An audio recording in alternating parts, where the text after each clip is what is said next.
Hi అండి. ప్రతిరోజు జిమ్కి వెళ్ళడం అంటే కేవలం బాడీ బిల్డ్ చేయడం కాదు, మన లైఫ్ని మార్చడం.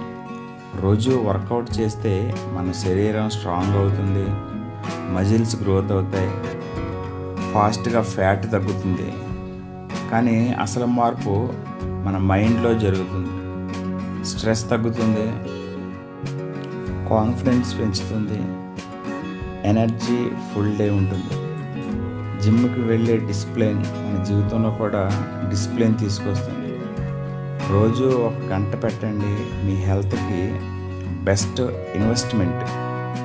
ఇప్పుడే మొదలు పెట్టండి, మీ ఫ్యూచర్ సెల్ఫ్ మీకు థ్యాంక్స్ చెప్తుంది. ఓకేనండి, ఈ వీడియో మీకు నచ్చితే లైక్ చేయండి, సబ్స్క్రైబ్ చేసి సపోర్ట్ చేయండి. ఓకేనండి, ఉంటాను. బాయ్.